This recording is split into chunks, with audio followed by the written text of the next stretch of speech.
I think the biggest legacy of Trump, and I understand he may still be president in 2024, and we may have to adjust what that legacy is, but I think to a huge majority of Americans, Republicans and independents, what Donald Trump exposed in the news media, and obviously with the coinage of the phrase fake news, is just how illegitimate, untrustworthy, and flat out biased the news media really is.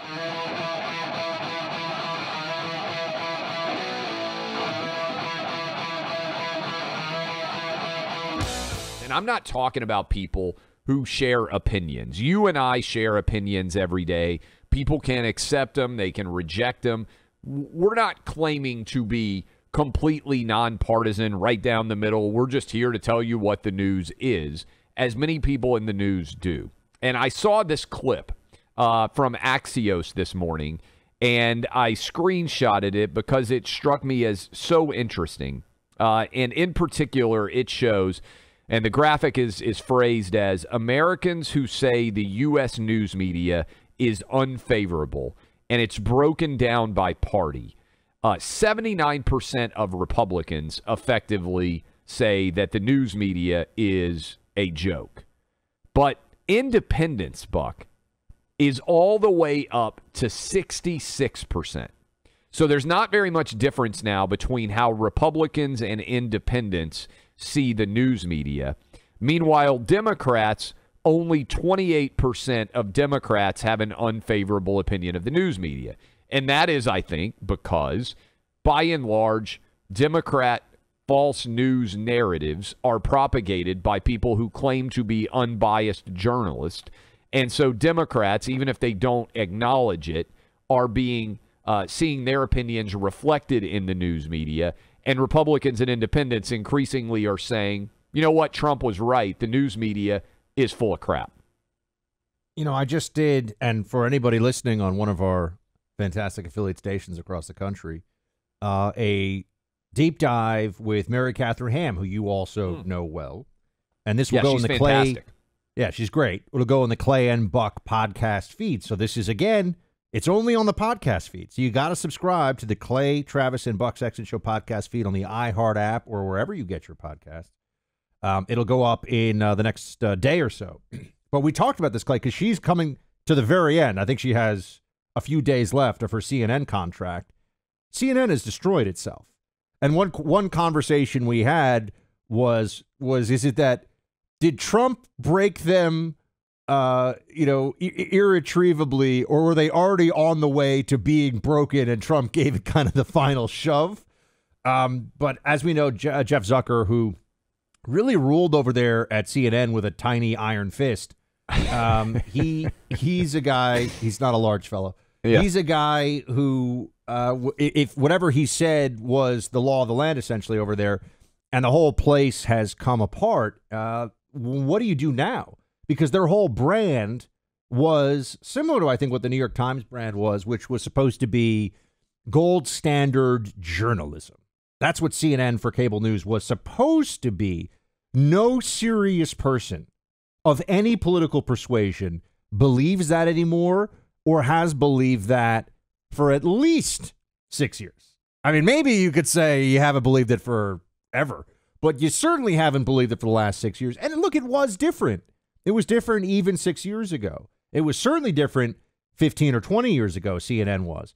And, I think it's actually encouraging to see that the public recognizes that what you really have are warring political machines in the media now.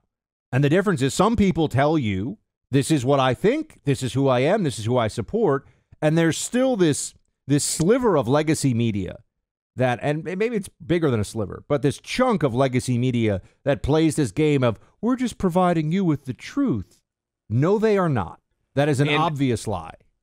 I saw this clip, and I know I shouldn't be surprised by how incompetent sometimes, quote unquote, mainstream, although really it's just a legacy, I think, more than mainstream, because this show is mainstream based on the tens of millions of people who listen to it, every month. But when I saw this clip from Andrea Mitchell, she's interviewing Kamala Harris, and we know Kamala Harris is going to have a crazy word salad response. But listen to this clip. Andrea Mitchell says that Ron DeSantis has banned the teaching of the fact that slavery existed in Florida. Just listen to this question that MSNBC put out there. This is a question to Kamala. I cut her response because I'm far less interested in her response than the fact that a question like this could have ever existed. Listen. What does Governor Ron DeSantis not know about black history and the black experience when he says that slavery and the aftermath of slavery should not be taught to Florida school children? Buck, he never said this. They have been teaching slavery and the aftermath of slavery to every school child in America who studies history for as long as, certainly, I bet anyone who is listening to us today has been alive. Certainly, I went to public school in Tennessee, K through 12, and the fact that slavery existed was taught in school, and the aftermath of slavery was taught in school. The fact that Andrea Mitchell could ask that question is, to me, indicative. One, she is way past her prime, and I don't know where her prime was, but that question is so bad in terms of it just being so foundationally inaccurate. But it's out there as if it's a truth based on the way that she asks it, and it's such an important failure. I mean, I think NBC should have to apologize for that question. And yet we both know that, if anything, that question serves her purposes and her network's purposes entirely. The point is not the truth. Everybody should recognize the point is not actually telling people what is factual. It's not being honest. It is to cater to the biases and neuroses of the left, of the Democrat, of the progressive, of the commie. That is what MSNBC exists to do. And so when they ask that question, you and I see it as, well, the question itself is a lie, but the lie is the point. The lie is not a mistake. This is why, and people see this now. It's not that the bias of the media translates into errors that show the bias. The mission is now openly to do anything to help the Democrats and the left, and that includes lying. That includes misrepresentations. Russia collusion, I think, was the biggest example of this, where everybody who was a part of that, they got, I was going to say, not Emmys, that's for TV. Oh, the Pulitzers. Yeah, Pulitzers, so many of them. Thank you. Yeah. They should have gotten Emmys for all they would have gotten Emmys if they could have. All the creativity in their acting. Remember, they gave Cuomo an Emmy because of his incredible communication skills. I mean, that's not even made up. He's a very good communicator. Andrew Cuomo, the governor, by the way, not Chris Cuomo, the fired CNN host. They made a special Emmy award for Andrew Cuomo because of his incredible communication skills to deliver to him at the Emmys. For those of you who have forgotten, I believe that was in early 2021. I would also note for everyone that back to the Andrea Mitchell question for a second, you know that there's something wrong with the argument of the side that has to lie to make their argument. And when they attack Ron DeSantis on these curriculum issues, they are lying to you.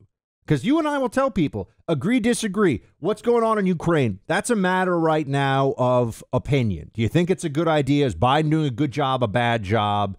We're not really contesting the facts. We're contesting the judgment, the wisdom of these things, right? We all know we're sending lots of money, and in the case of Ron DeSantis and what's going on in Florida specifically with curriculum and the changes that were made to an AP African-American Studies curriculum, that the whole point is that it is submitted for people who are supposed to do this to look at it and say, yeah, okay, so they're not going to teach queer gender theory as part of this AP curriculum.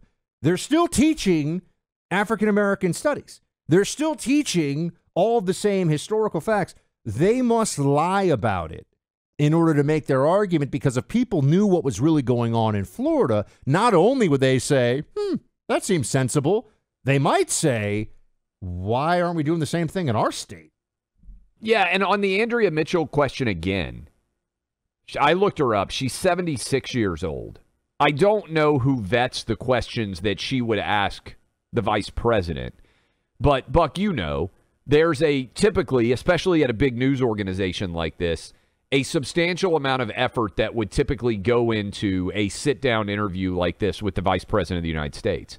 So how does a premise of a question, which is 100% a lie, that they aren't teaching slavery or slavery's aftermath in Florida schools and that Ron DeSantis has prohibited it, how does that question ever reach Andrea Mitchell? I'm betting at 76 years old, and there's certainly an argument, by the way, that just like politicians who are over 75, as Nikki Haley said, need to go in for cognitive treatment, a lot of journalists, I think as well, are past their prime in terms of being able to ask questions. She should have had an alarm bell go off in her head if one of her staffers gave this question and said, wait a minute, I'm asking a question premised on the idea that they aren't teaching that slavery existed in Florida. That seems like a really big story and flagrantly wrong.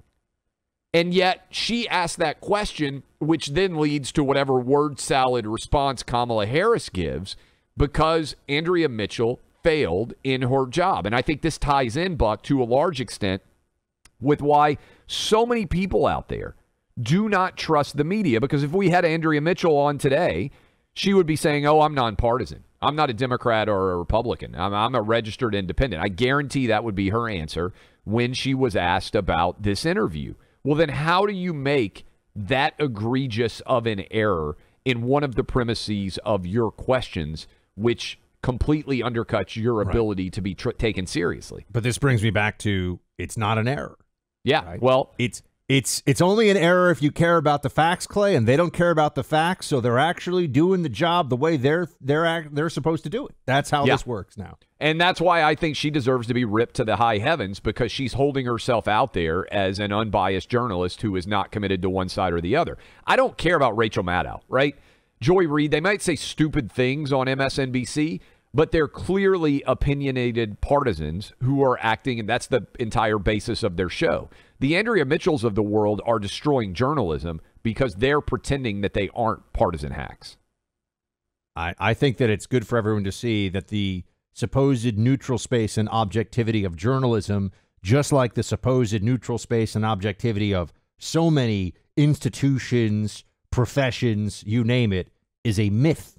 It is a fable that one side was telling the country for its own political advantage, and it has fallen away. It's collapsed to a large extent. And we're going to continue to follow it, but Andrea Mitchell should be ashamed of herself. I wanted to play this audio for you again. Andrea Mitchell, NBC, MSNBC, lied when she asked this question of Kamala Harris. She lied about Florida Governor Ron DeSantis. Listening. What does Governor Ron DeSantis not know about black history and the black experience when he says that slavery and the aftermath of slavery should not be taught to Florida school children? So that's a lie, Buck, as we talked about. This is great. This is how you respond to lies. This is a statement from Ron DeSantis' office. There will be no consideration of anything related to NBC Universal or its affiliates until and at least Andrea Mitchell corrects the blatant lie she made about the governor when she said slavery and the aftermath of slavery weren't being taught in Florida school children. NBC and its affiliates display a consistent track record of truthful reporting.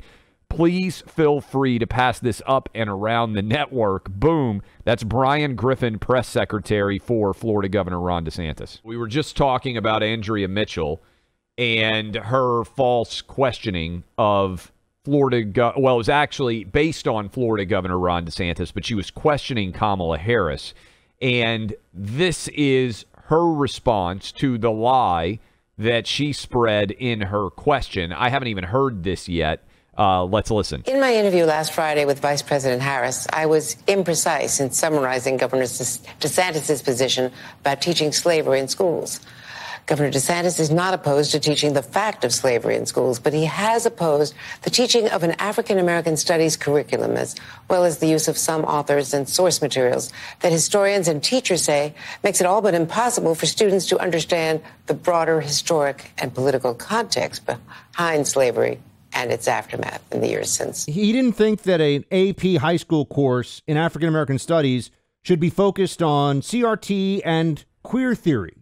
That was the actual objection. Andrea Mitchell is still lying because she said, do we have that audio? It's not enough to say I was imprecise. Can we play the audio of her again? She specifically says that you can't teach slavery and its aftermath in Florida, which is a flagrant lie. Let's play that audio. I think we have it. What does Governor Ron DeSantis not know about black history and the black experience when he says that slavery and the aftermath of slavery should not be taught to Florida school children? I mean, this is crazy.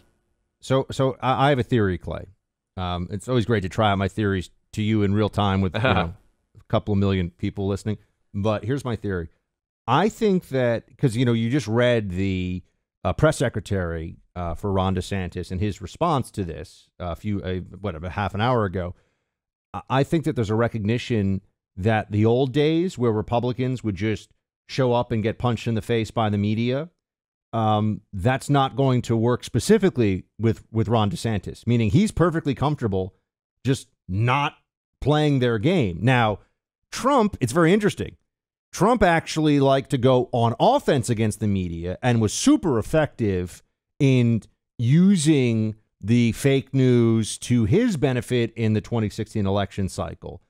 I think later on in his presidency, though, I would have said, I think he sat down with the New York Times a few too many times. Okay, I do think that's, and I believe that people that are ardent Trump supporters would agree with that when they see that it's just, he wasn't outsmarting, what's her name, Maggie Haberman. She was just running hit pieces on him day in and day out. I think that DeSantis and even some other Republicans, they're not going to let this game be played the way it used to be, where NBC News, you will lie about me, and then I'm going to give you an interview a week later. I don't think so. Because Democrats don't do that, by the way. Remember, they wouldn't let Fox News host a Democrat debate. They wouldn't let Fox News interview Joe Biden before the president, before the Super Bowl, as is usually the case with the president. By the way, Jeremy Redfern at the DeSantis campaign already responding.